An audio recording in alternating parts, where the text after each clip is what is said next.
Toute ma vie est impactée parce que moralement, je suis anéantie. Ah bah moi, ma vie elle est détruite de toute façon.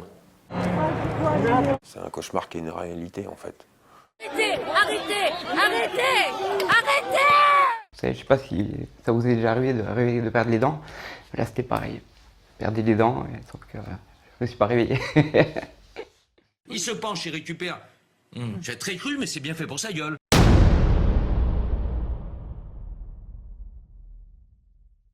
Ils manifestaient pacifiquement, faisaient leur travail en tant que journalistes, street medics ou n'étaient que de simples passants.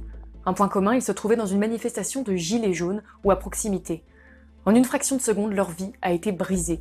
Ils sont plus de 2000 selon les chiffres officiels à avoir été blessés par les forces de l'ordre. Malgré des centaines de vidéos qui attestent des agressions, l'existence de ces nombreux blessés est niée. Le gouvernement refuse de voir les violences policières et pendant des semaines, les médias les ont ignorées. Il n'y a pas eu à première vue en tout cas de bavure, pas de mort, pas de blessés graves et de l'avis de tous les experts, c'est la preuve de beaucoup de sang-froid. Bien loin de l'image des casseurs, ce sont des citoyens qui défilaient pacifiquement. Ceux que nous avons interviewés sont aujourd'hui défigurés ou handicapés à vie par une balle de LBD 40, une grenade ou des coups de matraque. N'est pour rien, n'est pour rien. Je suis pour rien, arrête, déconne pas. Premiers soins interdits par les forces de l'ordre, passage à tabac systématique, humiliation, retour sur l'enfer qu'ont vécu ces Français. On s'est fait tabasser. Donc je m'approche d'eux, bras en l'air, et j'arrive et il me fait directement un tir en plein visage, à 10 mètres de distance. J'ai baissé la tête, je l'ai relevé une seconde plus tard, et une seconde plus tard, j'ai pris le flashball au niveau du visage. La première manifestation des Gilets jaunes commence le 17 novembre 2018. Face à l'ampleur sans précédent de ce mouvement populaire, la répression se durcit rapidement. Le 1er décembre marque un tournant. Des images spectaculaires de Paris en flammes font le tour du monde. Le gouvernement prend peur. Le samedi suivant, la répression est inédite. 80 000 policiers dans toute la France, des milliers d'arrestations. L'autorité est en roue libre. Désormais, tout est permis. Les blessés graves se multiplient. Œils crevés, mains arrachées. La violence devient systémique et continue aujourd'hui. Vous avez chaque samedi entre 60 et 80 000 policiers dans les rues en France. Chargés de faire le maintien de l'ordre. Là-dedans, les 2 tiers ne sont pas formés au maintien de l'ordre. Là, les chiffres de nombre de blessés, c'est du jamais vu. Voilà, c'est jamais vu. Moi, j'ai 50 ans, j'ai jamais vu ça. Pendant plus d'un mois, nous sommes allés à la rencontre d'une trentaine de victimes à travers la France. Toutes racontent le même calvaire. Et là, je vois que des matraques, en fait. Je vois même plus de corps. Je vois que des matraques qui frappent. Je me suis retrouvé isolé. Le temps que je comprenne et que j'étais en situation, si je puis dire, dangereuse, je me suis retourné. C'est là que je l'ai pris en pleine tête. Au moment que je tourne la tête, j'ai reçu la balle d'LBD 40. On m'a sonné plusieurs coups de matraque télescopique. Donc j'ai déclaré que j'étais de la presse, que je faisais mon métier. Ils m'ont répondu qu'ils en avaient rien à faire et ils ont continué à me sonner de coups jusqu'à ce que je perde connaissance. Toutes donnent à peu de choses près le même récit. Des personnes novices en manifestation qui ne s'attendaient pas à être prises pour cible par les forces de l'ordre. Plusieurs dizaines de blessés racontent même avoir été poursuivis dans les rues par la police ou visés alors qu'ils étaient seuls. Antoine est éborgné à vie, il était simple passant quand il a reçu un tir de LBD 40 en pleine tête. Là où j'étais, autour de moi, moi-même, je voyais pas de policiers, je voyais pas de CRS.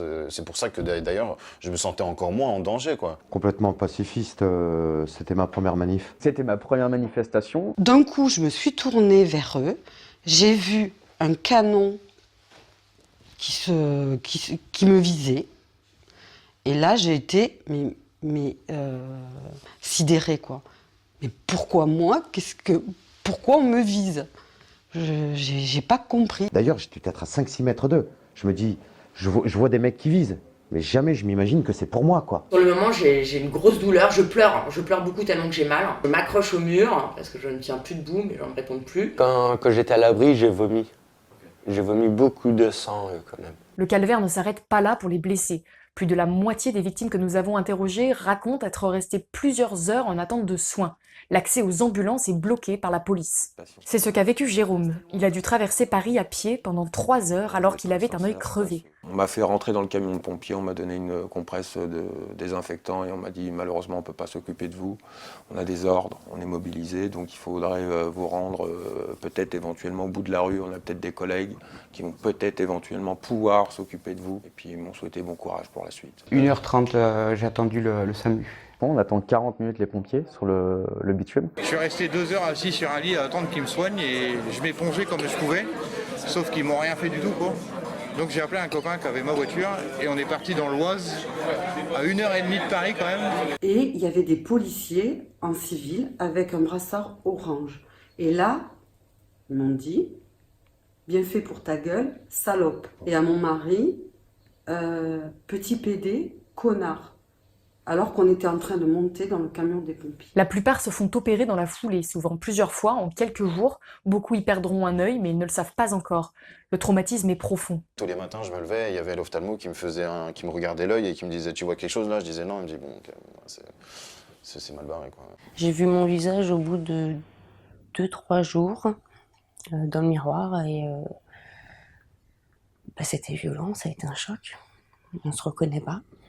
Tout simplement, ça a été très dur de voir ce qu'on m'a fait. C'est plus nous qu'on a en face dans le miroir, moi j'avais quelqu'un d'autre en face de moi et ça a été horrible. J'ai passé une semaine horrible à me dire comment je vais finir. J'avais des dents de cheval, j'avais des grandes dents et je souris tout le temps. Même là, je souris beaucoup, mais j'ai beaucoup de mal. Et franchement, j'aime pas du tout. J'aime vraiment pas. Et comme en plus ça tient pas, c'est brinque-ballon. Voilà, je sens une vulnérabilité en marchant, je sens que mon visage tient pas.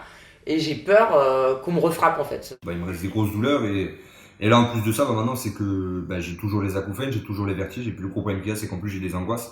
Donc voilà, et puis j'ai perdu l'odorat aussi au passage, donc aujourd'hui je sens plus rien. Ces blessures ont été causées par des coups de matraque ou des explosions de grenades de désencerclement. Mais une majorité a été victime d'une balle de LBD 40, une arme controversée. La France est un des seuls pays de l'Union européenne à l'utiliser. C'est une arme de défense. Or, ce qu'on voit samedi après samedi, c'est que le LBD est utilisé comme arme d'attaque. Le mode d'emploi était extrêmement strict. Le policier ne doit pas viser 2 endroits. C'est les parties génitales et au-dessus des épaules, c'est-à-dire le visage. Et là, problème, c'est qu'ils sont des dizaines et des dizaines et des dizaines. Les blessures infligées sont extrêmement graves, mais ces armes continuent à être utilisées aujourd'hui encore dans le cadre du maintien de l'ordre. On a été extrêmement choqués, nous, médecins, infirmières, aides-soignants, de la gravité des blessures qui ont été infligées aux manifestants français. Ce sont pour moi, à proprement parler, des blessures de guerre. En plus, j'ai demandé d'enlever plein depuis ce jour-là, quoi, parce qu'elles sont toutes fracturées. La dent est fracturée, l'os est fracturé, donc les dents bougent et elles sont en train de tomber. On diagnostique une triple fracture de la mâchoire, zygomatique, sinus et plancher orbitaire. Et depuis peu, je fais des malaises vagos où je perds connaissance et où on est en train de diagnostiquer probablement soit un œdème cérébral, soit un traumatisme crânien. Ce qui a pour conséquence donc la perte totale de la vision sur l'œil droit. Bilan lourd, triple fracture de la mâchoire. J'avais le reste de la mâchoire du fond qui pendait. Donc ils ont remis des vis et si ça tient, on peut passer à une greffe osseuse pour reconstruire toute la gencive que j'ai perdue aussi. Je n'ai plus de gencive. Ils m'ont mis une plaque en titane aussi sur le visage parce que j'ai en fait tout l'os ici à casser. Et en même temps est partie la gencive, le palais et les dents avec. Et ça a touché les sinus aussi. On s'est rendu compte aussi à la sortie de l'hôpital que j'avais perdu les 3/4 de ma vue au niveau de l'œil gauche. Le fait que ce soit ouvert et qu'il y ait eu l'hémorragie et surtout toute l'arcade qui a été cassée et tout l'os ici qui a entièrement été cassé. C'est bête, mais dans l'hôpital, ça sentait la lacrymo, pour vous dire le nombre de blessés. Beaucoup ont été agressés il y a plusieurs mois déjà, mais ils ne parviennent pas à retrouver leur vie d'avant. Tous expliquent avoir perdu le sommeil et faire face à des angoisses. Pour certains, cela va jusqu'à la perte de l'appétit, des terreurs nocturnes, des crises de pleurs quotidiennes, de la paranoïa et même des envies de suicide. Je mange pas, je dors pas. À chaque fois que je veux dormir, que je ferme les yeux, j'ai des flashs, je revois la scène en fait. Quand on regarde, là, on dirait, franchement, on dirait que j'étais mort. Hein. Je supporte plus. Je supporte plus qu'on touche mon œil, tout ça, voilà. Je supporte plus de sortir toute seule. Je comprends pas pourquoi, parce que je sais que personne va me tirer dessus dans la rue, mais voilà, la femme de 34 ans est devenue une petite fille de 12 ans. Toute ma vie est impactée parce que moralement, je suis anéantie. Il n'est pas normal de se lever un matin et d'aller juste marcher dans la rue pour dire non à certaines choses et de se faire tirer dessus. Le fait d'avoir le cerveau en miettes, la mémoire en miettes, on reconnaît pas notre vie, enfin tout est en miettes en fait. En plus du désastre psychologique, beaucoup ont perdu leur travail. Philippe était chauffeur routier, Vanessa décoratrice sur verre. Et pour moi, ce sera foutu, j'aurai plus de travail.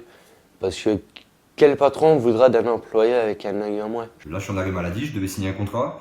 Le contrat, du coup, il est remis en doute. Et comment se reconstruire quand votre propre gouvernement et une grande partie de la société nient votre existence? Dès le mois de décembre, les blessés se comptent en centaines et pourtant le gouvernement s'obstine à nier leur existence. Je n'accepterai jamais la violence. Moi, je ne connais aucun policier, aucun gendarme qui est attaqué des Gilets jaunes. Et naturellement, je n'ai jamais vu un policier ou un gendarme attaquer un manifestant ou attaquer un journaliste. Pourtant, ces déclarations interviennent alors que David Dufresne publie sur Twitter son 300e signalement. C'est ça aussi qui fait partie du traumatisme, c'est que on n'est pas considéré, on a été caché. C'est vraiment très difficile de retrouver une cohérence en fait, parce qu'on est brisé à plusieurs niveaux, quoi, émotionnel, cognitif, physique, psychologique. C'est très important pour les personnes qui ont subi un tel événement d'être reconnues comme victimes. Quand on parle de reconnaissance, c'est une reconnaissance par la communauté, par le collectif, aux yeux de la loi, aux yeux de la justice également. La reconnaissance du préjudice subi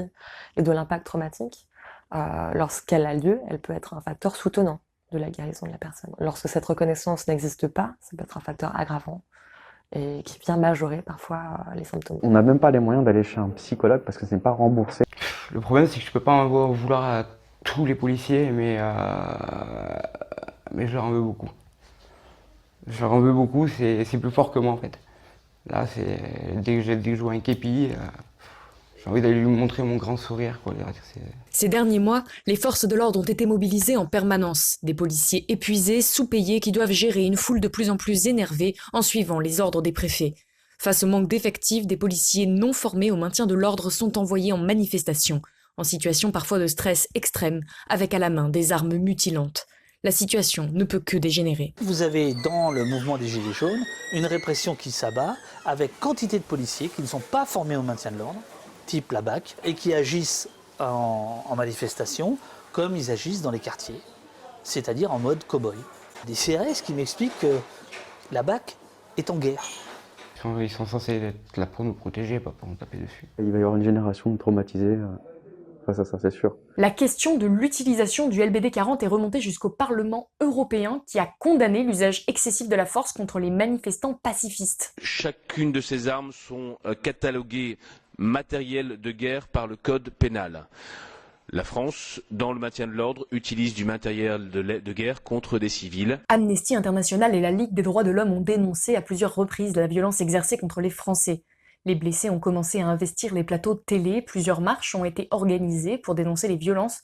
Le collectif Désarmons-les et d'autres citoyens ont essayé de faire interdire l'usage du LBD 40 par le Conseil d'État, mais rien n'y fait. Au lieu de traiter le problème, le gouvernement fait passer la loi dite anti-casseurs, renforçant le pouvoir des policiers en première lecture le 5 février dernier. C'est vraiment la bêtise. C'est vraiment la bêtise majoritaire, quoi. Voilà. Il n'y a aucune intelligence, il n'y a aucune finesse, il n'y a aucun sens des responsabilités. On s'assoit sur tous les grands principes. Aujourd'hui, certains blessés se battent pour obtenir justice. D'autres sont anéantis, ne veulent pas ou ne peuvent pas s'exprimer et tentent de se reconstruire dans l'indifférence générale. C'est ce silence qui vraiment ronge l'État. Tous les gens qui pourraient peut-être faire évoluer les choses, ils font rien du tout.